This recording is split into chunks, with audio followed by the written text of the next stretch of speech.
सो cam छो public. तो आज हमारे पास जो क्वेश्चन है वो क्वेश्चन JEE 2026 में पूछा गया था।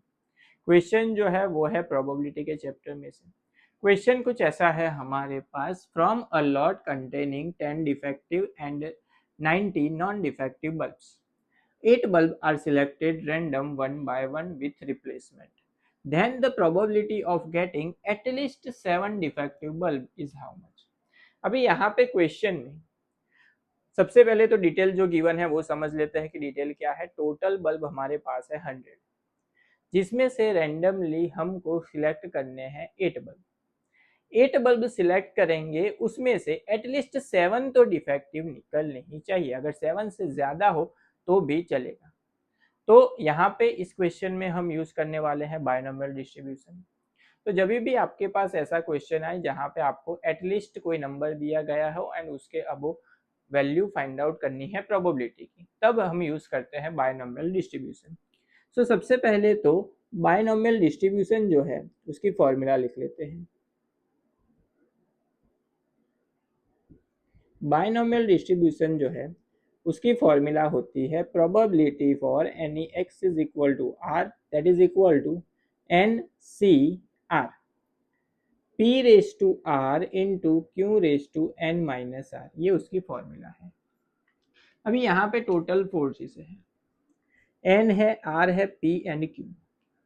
तो यहाँ पे सबसे पहले N जो है वो कितने टोटल बल्ब हमको सिलेक्ट करने हैं। तो यहाँ पे सिलेक्ट करने हैं हमको 8 बल्ब, यानी कि N की वैल्यू जो है वो हमारी क्या हो जाएगी, 8 हो जाएगी। N की वैल्यू जो है वो क्या हो जाएगी, 8।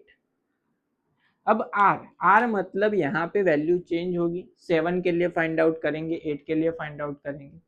तो R जो है वो 7 हो सकता है या फिर 8, एटलीस्ट पूछा गया है क्योंकि मैक्सिमम हमको सिलेक्ट करने हैं 8, तो एटलीस्ट 7 तो डिफेक्टिव होने ही चाहिए। तो probability for x is equal to 7 plus probability for x is equal to 8, ये दोनों हम फाइंड आउट करेंगे। अभी P क्या है, Q क्या है। तो P जो है वो है प्रोबेबिलिटी फॉर डिफेक्टिव, जो क्वेश्चन है वो हमारा हो जाएगा P, एंड क्वेश्चन से उल्टा जो है वो क्या हो जाएगा, Q। सो यहाँ पे P जो है वो फॉर डिफेक्टिव बल्ब,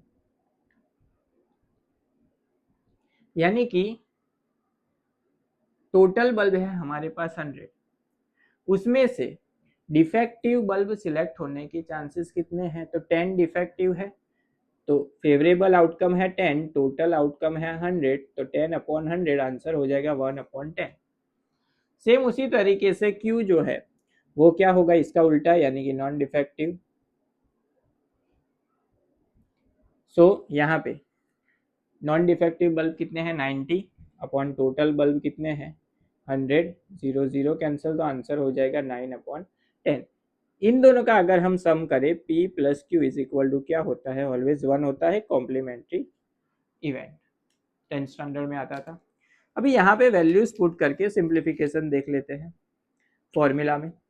तो सबसे पहले तो N जो है उसकी जगह पे आएगा 8, C R की जगह पे आएगा 7, P की जगह पे है 1/10, रेस टू R की वैल्यू क्या थी 7, इनटू Q की जगह पे है 9/10, रेस टू 8 माइनस 7 क्या बचेगा 1, प्लस यहाँ पे 8C8, 1/10 रेस टू R की जगह पे था 8, इंटू 9/10 उसकी जगह पे आएगी 8 माइनस 8 यानी कि 0 पावर। इसका सिंप्लीफिकेशन, किसी का भी C अगर 1 कम है तो उसका आंसर वही होता है, यानी कि क्या होगा 8, इनटू यहाँ पे 9/1 क्या हो जाएगा 9, 1/7 तो 1 होगा।